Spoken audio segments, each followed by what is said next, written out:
Hello. हाँ माँ, बोलो। अरे वो कुछ नहीं, थोड़ा सा बिजी थी काम में, बस इसलिए आपको देर से फोन कर रही हूँ। अरे ये क्या, ये तो सांप की नौकरानी रिया है और इसने इतने छोटे छोटे कपड़े पहन रखे हैं। आप भी ना बहुत चिंता करने लगती हो। और ये फोन पे किससे बात कर रही है? पक्का ये कोई तो झोल कर रही है। मुझे ना इसके बारे में ना सांप को बताना चाहिए। चलो ठीक है। हाँ। अच्छा माँ, अब ना मैं रखती हूँ, मैं आपसे बाद में बात करूंगी। ठीक है। इससे पहले कि मुझे कोई देख ले, मैं फटाफट कपड़े पहन लेती हूँ।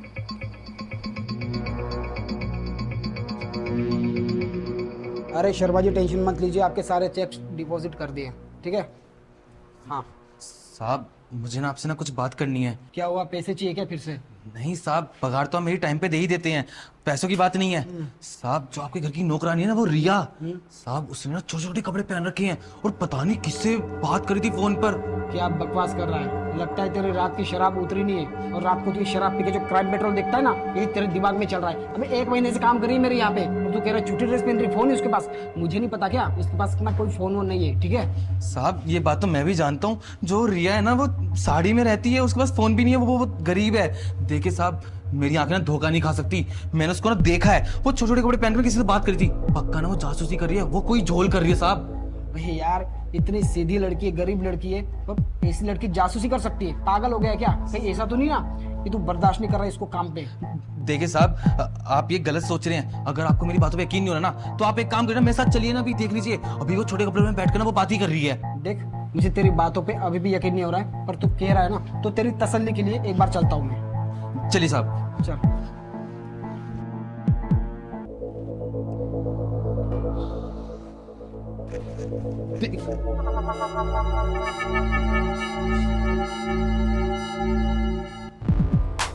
क्या ये सब तूने कहा था कि वो छोटे ड्रेस में फोन पे किसी से बात करी है? इतने टाइम में वो ड्रेस बदल लेगी? साहब पता नहीं ये सब हो क्या रहा है, मैंने अपनी आंखों से देखा था, इसने छोटे छोटे कपड़े पहन रखे थे और ये किसी से बात करी थी और उसके पास फोन भी है। चुप कर। अच्छा रिया, एक बात बताओ मुझे, अभी थोड़ी देर पहले तुम किसी से फोन पे बात कर रही थी? नहीं नहीं साहब, ये ना झूठ बोल रहा है आपसे। मैंने कब बात की किसी से? तुमने शॉर्ट ड्रेस पहने थे? नहीं साहब, ये कैसी बातें कर रहा है तू? मैंने कब छोटे कपड़े पहने? मैं तो हमेशा से साड़ी पहन के ही काम करती हूँ। चलो ठीक है, मुझे एक बात बता, तूने रात को पी रखी थी इतनी, हाँ अभी तक उतरी नहीं है क्या? साहब पता नहीं ये चल क्या रहा है, मैंने अपनी आंखों से देखा था, शायद रात में ना मैंने ज्यादा ही पी ली थी, मेरे को शायद नशे ही हो रहे हैं। लगता है तू दिन में से सपने देखता रहेगा ना, तो किसी दिन कोई घर लूट के चला जाएगा और तुझे पता भी नहीं चलेगा। मुझे माफ करना साहब। देख, वो बहुत सीधी लड़की है, ठीक है। अगली बार ऐसी कोई शिकायत तू मेरे पास लेकर आया तो याद रखना, उसको नहीं पर तेरे को काम से जरूर निकाल दूंगा। जी साहब, माफ करना। चल अभी गेट पे खड़ा हो जा।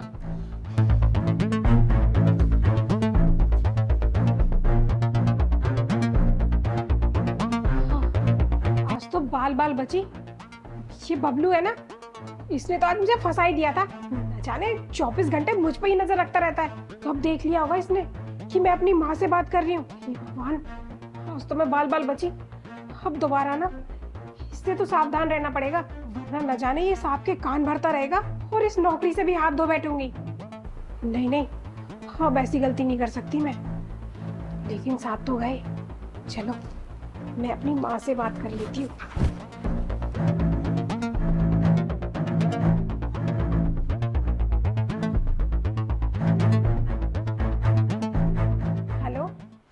ये ना साहब मेरी बेइज्जती करवा के रहेगा हमेशा। साहब बेइज्जती की बात नहीं है, अब मैं आपसे कैसे बोलूं, मैंने उसको अपनी आंखों से देखा है, वो किसी से बात कर रही थी, अब पता नहीं उसने साड़ी पहन रखी है।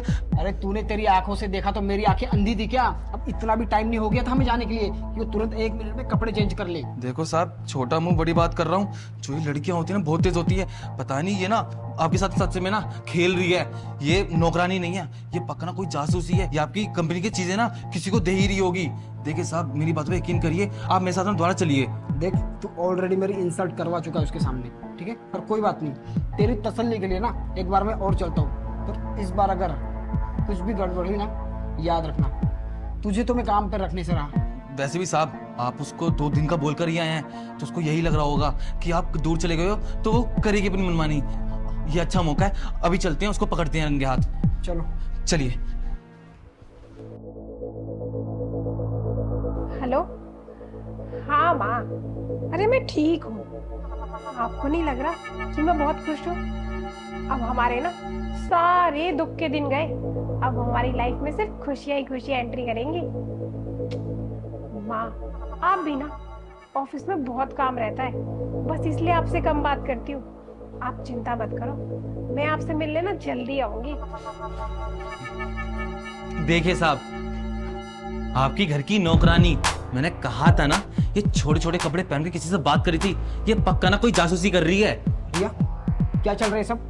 ये छोटे छोटे कपड़े और फोन पे किसी से बात कर रही हो? अरे तुम 1 महीने से काम कर रही हो, तुमने कहा था तुम्हारे पास फोन नहीं है, और ये सब क्या चल रहा है ये सब? साहब, मैं ना अपनी माँ से बात कर रही थी, वो बीमार रहती है ना, तो बस इसलिए उनसे बात करनी पड़ती है। देखो, अब ना झूठ बोलने की जरूरत नहीं है, तुम्हारा सच ना सामने आ गया है। मुझे तो लगता है कि सच में तुम जासूस हो। कहीं ऐसा तो नहीं ना कि तुमको किसी और कंपनी ने भेजा है मेरी कंपनी का डाटा लीक करने के लिए, ताकि तुम मेरे घर पे और मेरे काम काज पे नजर रख सको, है ना? नहीं नहीं साहब, आप गलत सोच रहे हो। मैंने ऐसा कुछ नहीं किया, मैं कोई जासूस नहीं हूँ। मैं तो बड़ी ईमानदारी से अपना काम करती हूँ, आप भी जानते हो। और आप इसकी बातों में आकर मुझ पे कैसे इल्जाम लगा रहे हो? बस करो, मैं ना तुम जैसी लड़की को ना बहुत अच्छी तरह से जानता हूँ। साहब देखिए, जो ये छोटे छोटे कपड़े पहनती हैं लड़कियां, ये बहुत तेज होती हैं, और ये पक्का ना कोई झोल कर रही है, मैं सच बता रहा हूँ। देखो, अब मुझे लगता है ना, मुझे तुम्हें ना पुलिस के हवाले करना पड़ेगा, है ना? साहब, आप गलत सोच रहे हो। आपको क्या लगता है मैं कोई अनपढ़ जाहिल गंवार लड़की हूँ? मैं बहुत पढ़ी लिखी हूँ, बस ये काम मजबूरी में करती हूँ। इसका मतलब ये नहीं ना कि आप मुझे कुछ भी बोलोगे, वो भी इसकी बात में आकर। अच्छा, अरे अगर तुम पढ़ी लिखी हो तो मुझे एक बात बताओ, तुम यहाँ पे नौकरानी वाले झाड़ू पोछे वाले काम क्यों कर रही हो? अरे जाओ ना, किसी अच्छे जगह पे जाओ, किसी ऑफिस में काम करो, नौकरी करो। ये फालतू की नौटंकी क्यों कर रही हो? साहब, मैं कोई नौटंकी नहीं कर रही। आपको क्या लगता है कि मैंने कोशिश नहीं की होगी नौकरी पाने की? मैं सिर्फ गांव से यहाँ इसलिए आई थी ताकि मुझे एक अच्छी जॉब मिल जाए, मैं अच्छे से पैसे कमा सकूं, अपनी माँ का हर सपना पूरा कर सकूं। लेकिन मैं जिस भी ऑफिस में गई ना, वहां पे सिर्फ एक ही बात बोली गई मुझसे कि तुम हमारे साथ कॉम्प्रोमाइज कर लो।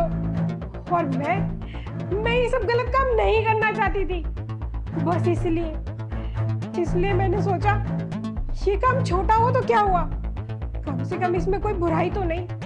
इसलिए मैंने आपके यहाँ झाड़ू पोछा करना बेहतर समझा, ना कि उन लोगों के साथ वो सब गंदी चीजें करना। देखो, मैं मानता हूँ भले तुमने ये मजबूरी में काम किया है, पर इसकी सजा तो तुम्हें जरूर मिलेगी। नहीं नहीं साहब, मैं आपके आगे हाथ जोड़ती हूँ ना, मैं अब दोबारा कोई गलती नहीं करूंगी, लेकिन मुझे सजा मत दो। देखो, इस गलती की सजा तुम्हारी ये है कि तुम्हें यहाँ से काम छोड़ना पड़ेगा। छोड़ना पड़ेगा? तुम्हें काम से निकाल रहा हूँ। तो हमारा घर कैसे चलेगा साहब? हम ये काम नहीं छोड़ सकते, हम पे हमारी मजबूरी समझो साहब, हम आपके आगे हाथ जोड़ते हैं। अरे बस मेरी पूरी बात तो सुन लो। मेरा मतलब है कि आज से तुम्हें झाड़ू पोछा बर्तन ये सब काम करने की जरूरत नहीं है। आज से मैं तुम्हारा काम शिफ्ट कर रहा हूँ। अब तुमने कहा था ना कि तुम पढ़ी लिखी हो, इसलिए मैं सोच रहा हूँ कि तुम्हें एज ए सेक्रेटरी मेरे कंपनी में रख लूँ। चलेगा ना? आप सच बोल रहे हो? देखो, तुम पढ़ी लिखी हो और अपनी माँ के इलाज के लिए इतना सब कुछ कर रही हो, इतना सब कुछ सेक्रीफाइस कर रही हो, तो तुम बिल्कुल ये जॉब डिजर्व करती हो। बस बात इतनी है कि तुमने थोड़ा सा लेट कर दिया, ठीक है? पर हाँ, अब टेंशन लेने की कोई ज़रूरत नहीं है। तुम अपनी माँ के इलाज का भी टेंशन मत लो, ओके? और तुम्हें अपनी माँ से अब झूठ भी नहीं बोलना पड़ेगा कि तुम किसी ऑफिस में जॉब कर रही हो, क्योंकि तुम कल से सच में एक ऑफिस में जॉब करने वाली हो। थैंक यू सर, मैं ना कल से ऑफिस ज्वाइन कर लूंगी। और मुझे तो समझ नहीं आ रहा कि मैं आपका शुक्रिया अदा कैसे करूं। अरे बस अब ये इमोशनल और रोने धोने की ना कोई ज़रूरत नहीं है, ठीक है? क्योंकि अब तुम्हें अच्छी जॉब मिल चुकी है ना, जो तुम चाहती थी। अब तुम्हें माँ से झूठ बोलने की भी कोई ज़रूरत नहीं पड़ेगी। हाँ सर, आपने तो मेरी माँ का सपना पूरा कर दिया, जो मेरी माँ ने ना बरसों से देखा हुआ था। और मैं उसको आज तक झूठ बोलती आई कि माँ तुम्हारी बेटी एक अच्छे ऑफिस में काम करती है, लेकिन नहीं, अब से ना मुझे मेरे माँ से झूठ बोलना नहीं पड़ेगा। मेरी नौकरी लग गई, अब तो मैं उसे खुशी खुशी बताऊंगी कि माँ, तुम्हारी बेटी ना एक अच्छे ऑफिस में काम करती है। और रिया, मुझे भी माफ कर दो, मुझे नहीं पता था कि तुम ये सब कर रही हो मजबूरी में होकर। मुझे माफ कर देना, मैंने तुम्हारी शिकायत साहब से कर दी। नहीं नहीं बबलू, तुम्हारी क्या गलती है? तुमने तो वही बोला ना जो तुमने देखा। पर कोई बात नहीं, तो मुझे नौकरी मिल गई और मैं बहुत खुश हूँ। ठीक है बबलू, कोई बात नहीं, तुम भी टेंशन मत लो। अगर शायद तुम इसका सच नहीं पकड़ते तो शायद उसे जॉब नहीं मिल पाती। अब सब कुछ ठीक हो गया ना, ठीक है, तो टेंशन लेने की कोई ज़रूरत नहीं है। अच्छा हाँ रिया, एक काम करो, हाँ, वैसे भी तुम कल से मेरे ऑफिस में काम करोगी, तो तुम अभी छुट्टी ले लो, ओके, और घर जाओ। ठीक है सर। ठीक है सर, चलते हैं। चलते हैं।